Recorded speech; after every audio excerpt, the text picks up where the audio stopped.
PPLN berusaha untuk selalu menghimbau kepada masyarakat melalui mass media yang ada untuk menciptakan suasana yang kondusif.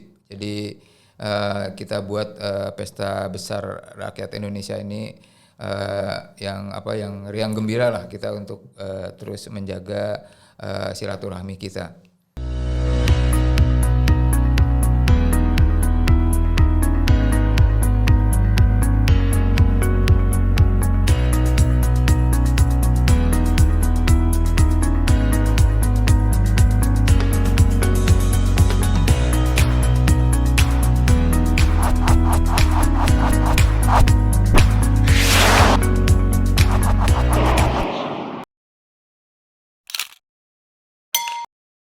Hai sahabat semua, jumpa lagi dengan saya, Demara Podcast Talk to Friend, podcast dari tim kreatif Banjarbalik White.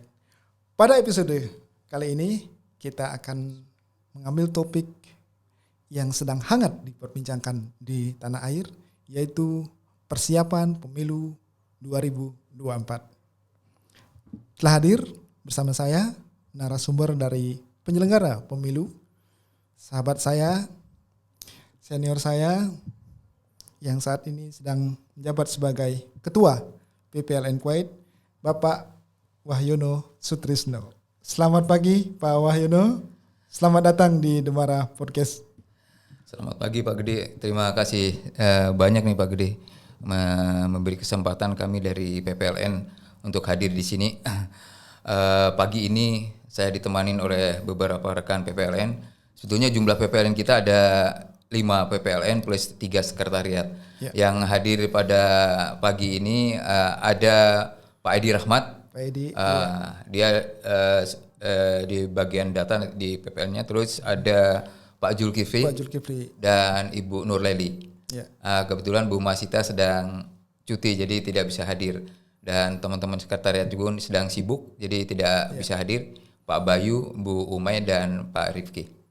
Gitu Pak Gede. Mudah-mudahan ngobrolan kita ini bisa ada manfaatnya untuk kita semua, insya Allah.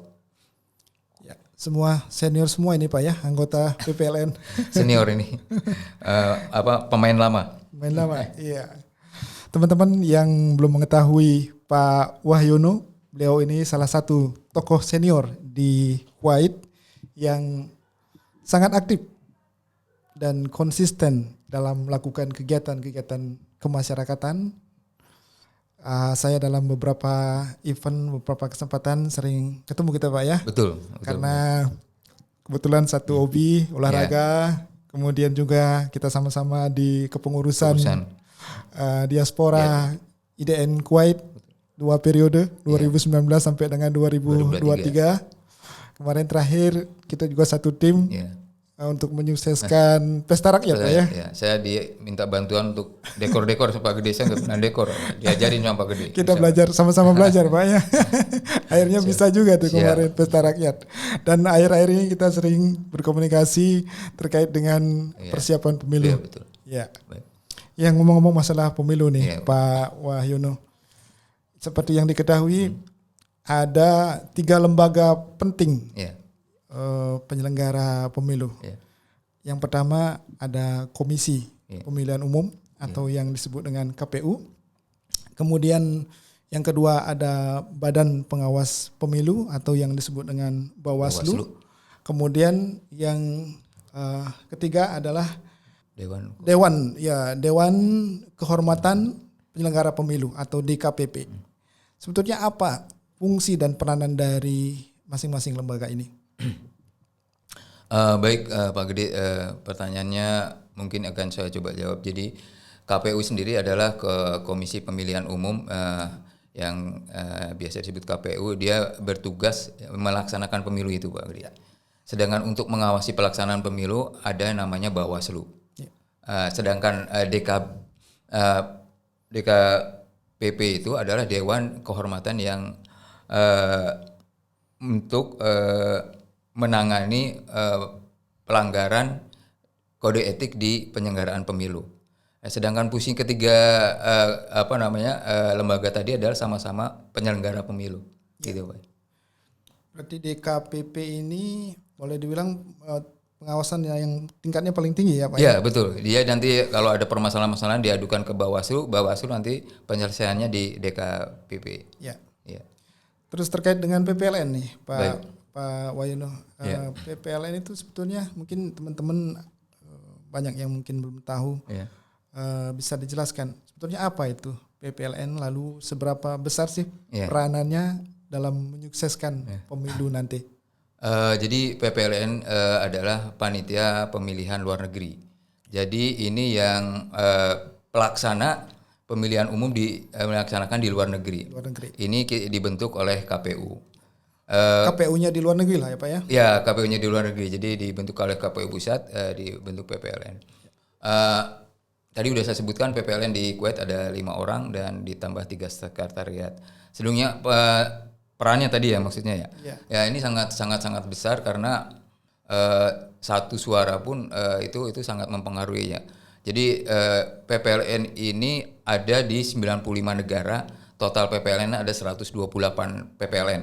Ya. Sedangkan pemilihnya daftar pemilih tetap itu kurang lebih ada 1.750.000. Ya. Jadi ini sangat banyak sekali dan perlu perlu ada kepanitiaan lah. Kepanitiaan untuk penyelenggaraan pemilu di tiap-tiap negara yang ada di mancanegara ini.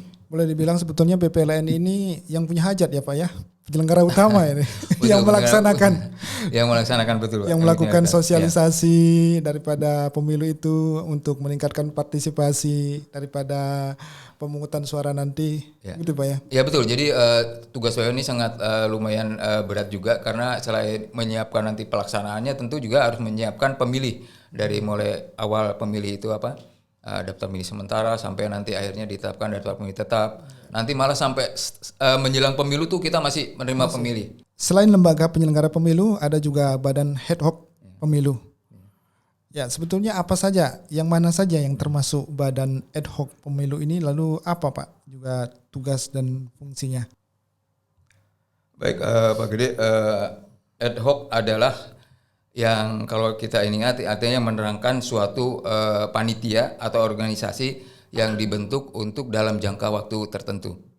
Kalau di dalam negeri itu ada PPK, panitia pemilihan kabupaten kota, atau ada juga PPS, panitia pemilihan pemungutan suara, dan ada namanya KPPS itu kalau di dalam negeri, yaitu kelompok penyelenggara pemilihan suara, pemungutan suara.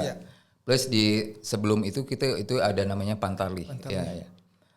Itu yang di dalam negeri. Sedang kalau yang di luar negeri itu PPLN ditambah sama KPPSLN dan Pantarlih LN gitu.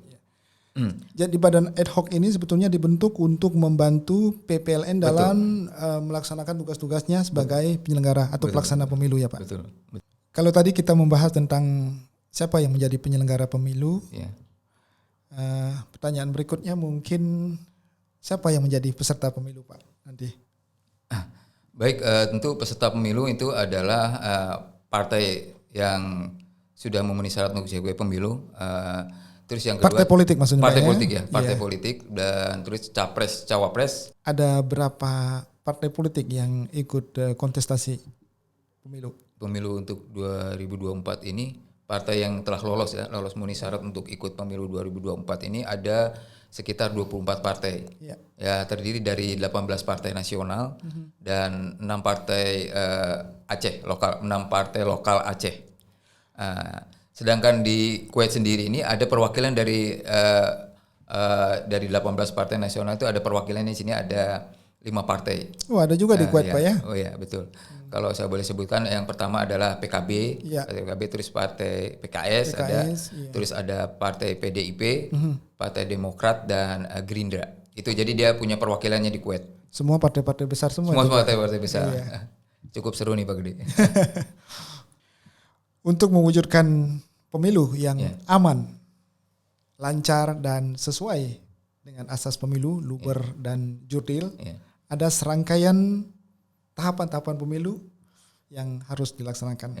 Nah, apa saja Pak yang menjadi tahapan-tahapan pemilu untuk di pemilu tahun 2024 ini? Lalu kapan tahapan pemilu dimulai dan sudah sampai di mana sekarang persiapan pemilu di Kuwait. Baik. Jadi kalau Pak Gede, tahapan untuk pemilu ini memang betul-betul harus direncanakan jauh hari-hari sebelumnya.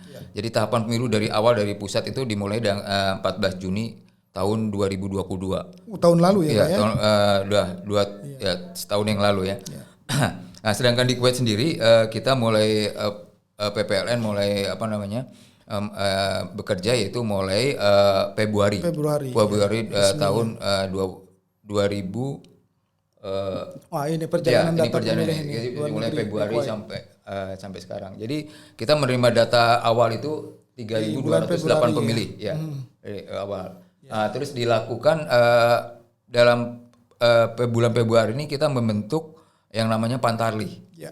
Jadi yang untuk pemutakhiran data pemilih yaitu mencocokkan dan meneliti.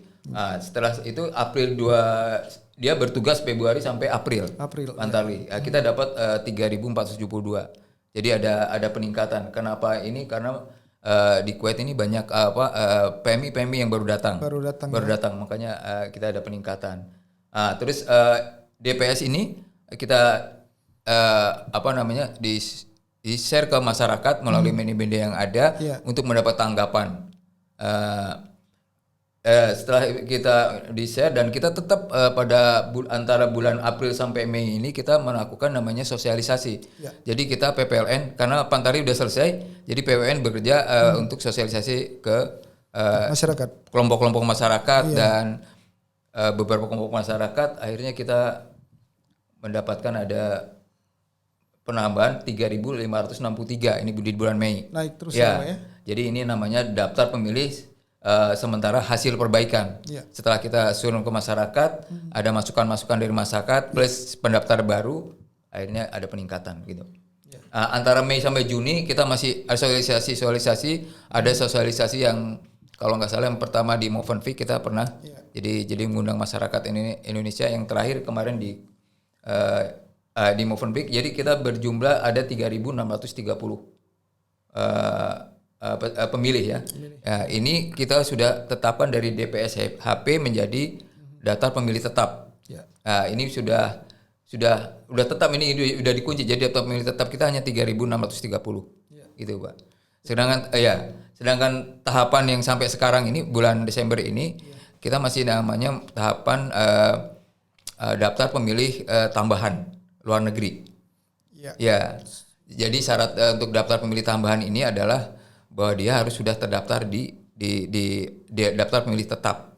Kenapa ini? Karena di Kuwait ini sekali lagi tadi setelah kita ditetapkan daftar pemilih tetap, ternyata masih banyak yang datang. Itu mungkin saya juga sering menghubungi Pak Gede dan teman-teman yang lain untuk tetap mendaftar ke kita. Nanti masih bisa ya Pak ya? Bisa, karena dia begitu datang, begitu kita cek KTP-nya berdasarkan KTP ternyata dia sudah terdaftar di Indonesia.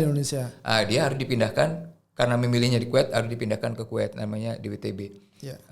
Proses selama ini kita mendapat sekitar 55, bahkan yang terakhir sampai 75 yang namanya DWTB. Jadi nanti 3.630 plus 55 daftar pemilih tambahan.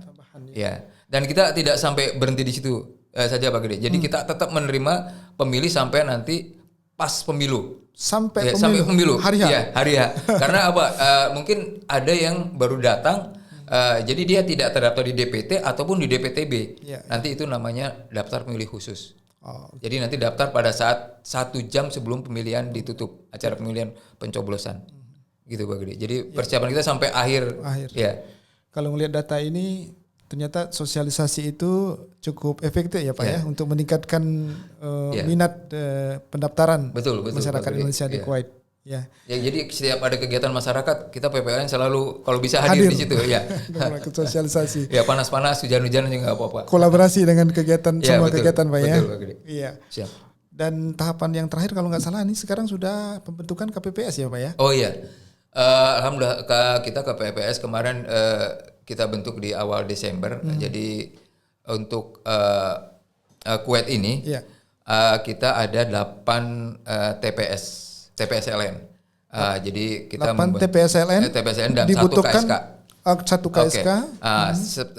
TPSLN itu atau KPPSLN itu membutuhkan di Kuwait itu dibutuhkan 8. Jadi per KPPSLN itu dibutuhkan 5. Jadi 5 per KPPSN, jadi total ada 40 plus 3 KSK, jadi 43 orang.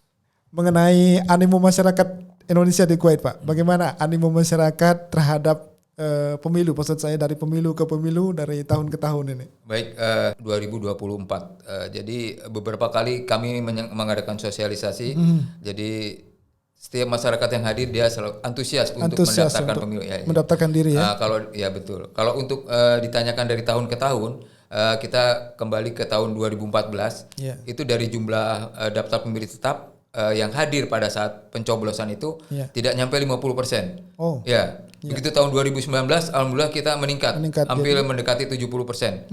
Ya, mudah-mudahan di tahun 2024 ini lebih meningkat lagi ya, lebih kalau bisa sampai 70% atau bahkan 80%. Ya, kita akan berusaha untuk itu tugas kita untuk mensosialisasikan dan terus merangkul masyarakat untuk bisa berpartisipasi dalam pemilu tahun 2024, insya Allah. Ya. Pak Wahyono, akhir-akhir ini banyak PMI yang baru masuk ke Kuwait. Mungkin dari bulan ke bulan itu akan terus bertambah. Tentunya teman-teman PMI yang masuk ke Kuwait itu sudah ada yang terdaftar di Indonesia. Betul. Atau di daerah asalnya masing-masing. Lalu ketika nanti pemilu itu berlangsung, di satu sisi PMI ini sudah terdaftar di Indonesia, apakah WNI ini atau PMI ini masih bisa ikut pemilu di sini? Bagaimana juga kemungkinan untuk menghindari adanya penggandaan suara? Memang ini tahapan kita yang terakhir ini, bukan terakhir, maksudnya tahapan ini yang kita masuk ke namanya daftar pemilih tambahan luar negeri. Jadi daftar pemilih tetap tadi kita udah jelaskan bahwa ada 3.630. Berjalannya waktu sampai sekarang ini kita sudah menerima yaitu PMI yang baru datang, kita data, terus kita masukkan yang namanya ke daftar pemilih tambahan. Itu mempunyai syaratnya adalah dia harus sudah terdaftar sebagai daftar pemilih tetap. Jadi udah kita cek ada sekitar 55 tadi kita jelaskan ada, begitu kita cek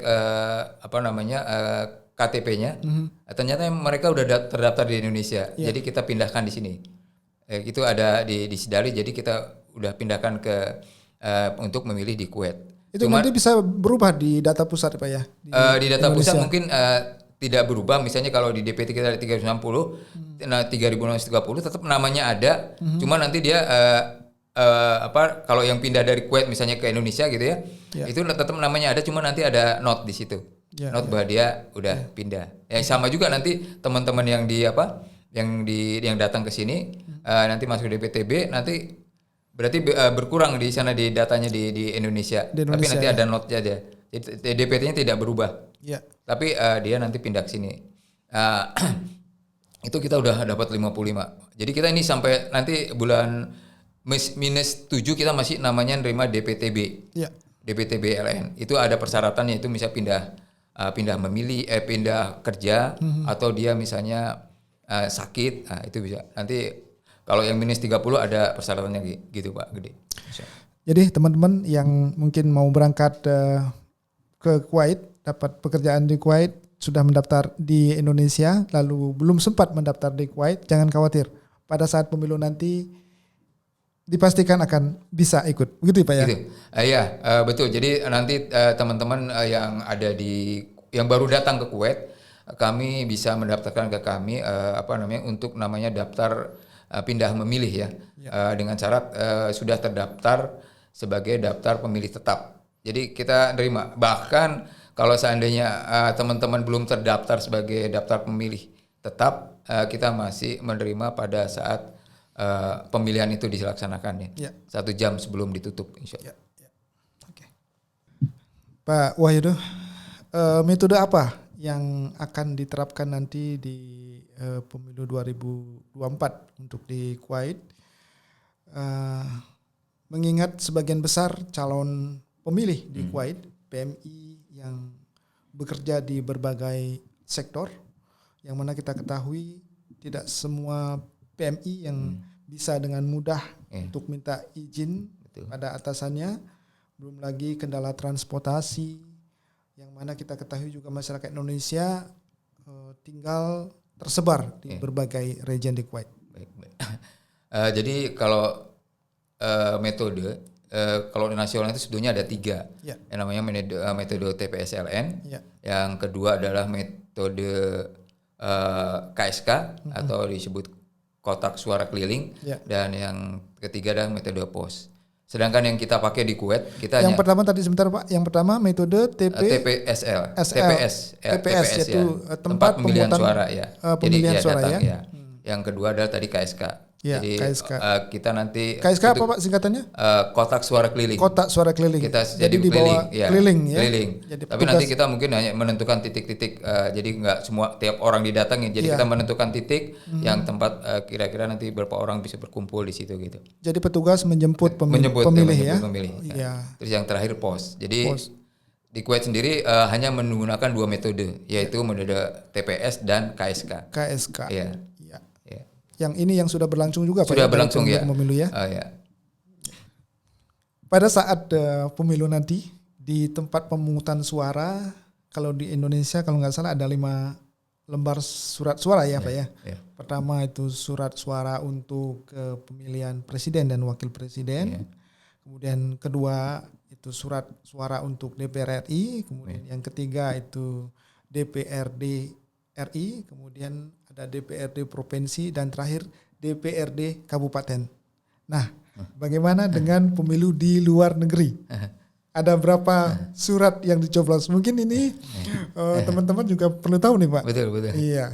Baik, jadi untuk di luar negeri, jadi tidak sama dengan di Indonesia. Jadi hanya kalau di Indonesia tadi disebutkan 5 ya. 5. Kalau di luar negeri itu hanya 2 surat suara, Pak Gede. Cuma 2 Pak ya? Cuma 2 surat suara. Yang pertama adalah surat suara untuk calon anggota DPR. Ini dari daerah pemilihan daerah khusus ibu kota 2, Jakarta 2. Karena ini ada sejarahnya kenapa? Karena kantor Menteri Luar Negeri itu ada di daerah Jakarta 2. Oh, gitu. Terus yang berikutnya adalah surat suara untuk pasangan presiden dan calon wakil presiden. Ya. Jadi 2 surat suara tapi gambarnya cukup banyak ini karena partai politiknya ada 24. Jadi ya. cukup lebar, itu ada sekitar 60 kali 80 kalau nggak salah itunya ukuran ke atasnya. Nanti ada sosialisasi Pak tentang pemungutan itu? Maksudnya cara teknik pencoblosan sebagainya? Baik, untuk teknik pencoblosan kebetulan kita baru sosialisasi minggu yang lalu di Hotel Crown. Ya, kita mengundang masyarakat, kita langsung saya nggak hadir waktu itu, Pak. langsung sosialisasikan. Dan nanti mungkin kita akan sosialisasikan kembali juga mungkin nanti di KBRI. Ya, insya Allah. Ya, saat ini kita sudah memasuki masa kampanye kalau nggak salah mulai dari tanggal 28 kemarin Pak ya, 28 November. Ya, dan akan berakhir tanggal 10 Februari. Ya. Nah, ini merupakan salah satu tahapan penting dalam pemilu yang mana di tahapan ini biasanya konstelasi dan suhu politik itu akan mulai meningkat atau memanas ya. Semua calon akan melakukan segala daya upaya untuk memikat dan mengambil hati rakyat. Namun pemilu seharusnya merupakan pesta demokrasi yang dilakukan dengan riang gembira, bukan menciptakan suatu ketegangan. Setuju Pak. Nah, apa yang sudah dan akan dilakukan PPLN dalam rangka mengantisipasi supaya pemilu tidak terjerumus menjadi faktor penyebab konflik di masyarakat dan sebisa mungkin menghindari segala hal yang tidak perlu agar masyarakat tetap rukun dan guyup. Baik Pak Gede, ya kita setuju dari sama Pak Gede bahwa pesta besar ini ya pemilu mudah-mudahan kita tidak menciptakan sesuatu yang menjadi kita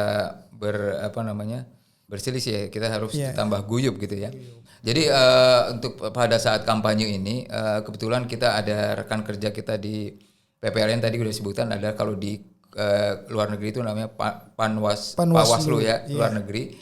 Jadi kita udah mengadakan pertemuan Panwaslu, PPLN dan partai politik. Di situ kita membahas tentang salah satunya ada poin yang kita bahas adalah tentang masa kampanye. Sedangkan kampanye pemilu masa damai. kampanye pemilu 2024. Ya. Tapi kalau di luar negeri itu kalau kita lihat di PKPU-nya emang ya tiap-tiap negara pasti kita datang Kuwait juga tidak boleh untuk berkampanye atau berpolitik. Mungkin kalau kita ketahuan berpolitik Sebentar ini Pak, sebetulnya di luar negeri itu ada nggak kampanye pemilu ini? Tidak Artinya ada. tahapan ini dilakukan juga nggak? Tidak Hanya di tanah air, tanah di air Indonesia betul. ya. Jadi sebetulnya kalau yang tanah air memang cukup ini. Tapi kalau di sini mungkin hanya Imbasnya dari tapi dan Indonesia. itu kalau sampai dilakukan di luar itu mungkin yaitu nanti menyalahi aturan ya. Jadi kita hanya kayak mengadakan pertemuan di suatu tempat yang tertutup yang ya. Dan kita selalu mengimbau kepada partai dan semua masyarakat di sini untuk ya menjaga jangan sampai terprovokasi untuk melanggar lah. Kalau sampai melanggar kan nanti repot maksudnya melanggar aturan pemerintah di sini, Pak. Aturan pemerintah di Kuwait. Karena kita juga harus mengikuti peraturan daripada pemerintah di sini, betul, Pak ya. Betul, Pak. PPLN berusaha untuk selalu menghimbau kepada masyarakat melalui mass media yang ada untuk menciptakan suasana yang kondusif. Jadi kita buat pesta besar rakyat Indonesia ini yang riang gembira lah kita untuk terus menjaga silaturahmi kita. Baik di sosialisasi yang dilakukan oleh PPLN maupun di mungkin kalau sekarang kan banyak media sosial Pak ya betul. Di WAG ya. Betul. Ya itu setiap kita melaksanakan sosialisasi kita selalu mengimbau untuk menjaga satu sama lain ya. Menjaga suasana pemilu agar tetap damai, kondusif. Damai. Ya. Dalam rangka sosialisasi pemilu 2024 apa yang menjadi target PPLN Kuwait, Pak? Kita inginkan jumlah peserta pemilu ini yang tentunya yang sudah memenuhi syarat memenuhi syarat sebagai peserta pemilu untuk mencoblos, saya harap lebih banyak lagi. Ini kita sudah ada 3.630 dan kita tetap akan menerima sampai H-1 maksudnya pada hari H sampai kita menerima untuk masyarakat yang belum terdaftar untuk mendaftar sebagai peserta pemilu ya sampai 1 jam sebelum ini. Dan yang paling utama juga yang kedua adalah kita berharap mudah-mudahan partisipasi masyarakat pada saat hari H itu lebih persentasenya lebih dari tahun 2019. Mudah-mudahan bisa sampai 80%. Ya kalau 100% mungkin nggak mungkin ya, tapi minimal lebih baik dari tahun 2019. Jadi targetnya bukan jumlah yang terjaring saja, tapi juga nanti jumlah persentase kehadiran yang hadir ikut nyoblos ya, persentase kehadiran itu. Dan sampai saat ini PPLN kalau nggak salah terus Pak ya mengadakan sosialisasi ya untuk meningkatkan partisipasi masyarakat khususnya bagi pemilih-pemilih yang muda yang baru pertama kali yang memilih ini. Karena ini kelihatannya Gen Z sama milenial ini kesadaran untuk memilih ini kurang nih Pak. Baik kalau Pak Gede, kalau untuk pemilih pemula di Kuwait ini hanya persentasenya kecil sekali. Kecil sekali. Tapi jadi kalau untuk sosialisasi memang kita terus mengadakan sosialisasi. Jadi setiap saya datang ke warung atau kemana saya tidak lupa membawa nama PPLN untuk siapa yang belum terdaftar, siapa ini kita selalu mensosialisasikan kegiatan. Dan bahkan kita selalu diundang sama rekan kita dari Panwaslu juga, dia kan selalu mensosialisasikan cekan pemilu juga. Kita selalu diundang untuk hadir dan ya kita selalu mensosialisasikan apa yang emang kita perlu sosialisasikan seperti nakar juga. Nakar kalau dia adakan acara atau KBRI adakan acara kita selalu hadir untuk terus memberikan berkolaborasi dengan semua kegiatan baik yang dilaksanakan oleh KBRI, Adnaker maupun masyarakat kelompok-kelompok masyarakat. Ya baik formal maupun informal Pak ya. Termasuk ke warung itu masuk formal apa non formal Pak?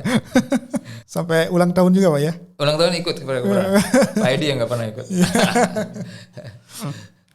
Yang terakhir nih Pak Wahyono. Siap. Dalam kaitannya dengan sosialisasi pemilu. Mungkin ada himbauan atau pesan yang ingin disampaikan kepada masyarakat Indonesia di Kuwait. Baik Pak Gede. Jadi kepada masyarakat Indonesia terutama yang baru datang ya di Kuwait, tentu mereka adalah peserta pemilu yang terdaftar di Indonesia. Itu kita harapkan untuk menghubungi kita melalui